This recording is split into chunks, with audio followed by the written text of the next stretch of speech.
श्री कृष्ण कहते हैं मनुष्य को सिर्फ कर्म करने का अधिकार है, फल की इच्छा ना करे।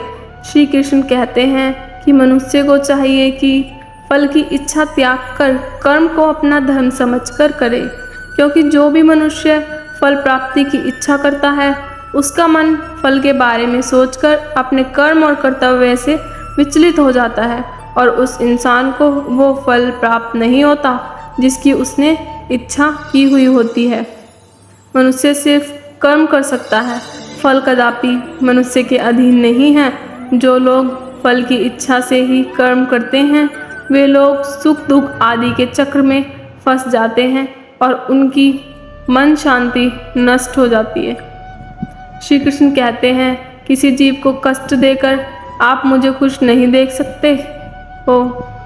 कृष्ण जगत के स्वामी हैं, वह कण कण में निवास करते हैं। छोटे से छोटा जीव के हृदय में ईश्वर का वास होता है। उस जीव को कष्ट का अनुभव होना ईश्वर को कष्ट का अनुभव कराता है, अर्थात किसी जीव को कष्ट देकर आपने ईश्वर को खुश कैसे देख सकते हैं। श्री कृष्ण कहते हैं जब इंसान के अंदर लालच का जन्म होता है तो उसके सुख और संतुष्टि को खत्म कर देता है। पुराने समय की बात है, एक राजा था, उसके कोई संतान नहीं था। राजा की उम्र अब बढ़ गई थी और उसकी तबीयत भी दिन प्रतिदिन खराब होती जा रही थी।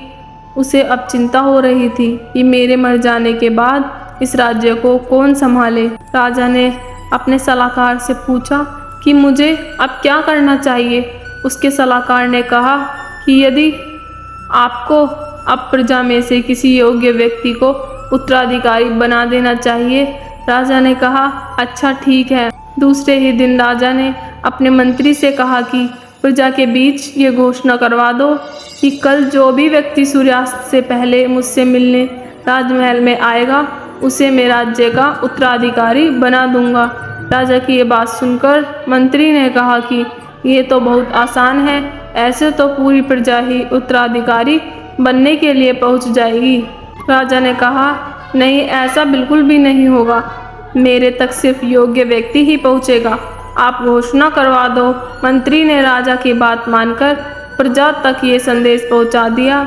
अगले दिन बड़ी संख्या में लोग उत्तराधिकारी बनने के लिए राजमहल की ओर बढ़ने लगे। राजा ने अपने महल के बाहर एक बड़े मेले का आयोजन किया था। मेले में नाच गाना, स्वादिष्ट पकवान और शराब सब कुछ था।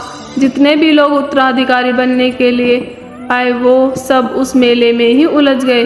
वो लोग अपने हिसाब से मजा लेने लगे। ये सभी बात भूल गए कि उन्हें राजा से मिलना है। तभी वहाँ पर एक युवक ऐसा भी आया था जो इन सब लालच में नहीं फंसा। उसे तो बस उत्तराधिकारी बनना था। वो सीधे राजमहल की ओर चलने लगा। राजमहल के मुख्य द्वार पर 2 पहरेदार खड़े थे। उन्होंने इस युवक को रोकने की कोशिश की, लेकिन इस युवक ने किसी की बात नहीं सुनी और उसने सबसे बचकर राजमहल में प्रवेश किया। अंदर पहुंचकर वो युवक राजा से मिला। राजा को जैसा उत्तराधिकारी चाहिए था वैसा उन्हें मिल गया। राज्य ने उस युवक को राज्य का उत्तराधिकारी नियुक्त कर दिया। अगर आपको हमारी ये वीडियो अच्छी लगी हो तो कमेंट में जय श्री कृष्ण लिखना ना भूलें। धन्यवाद।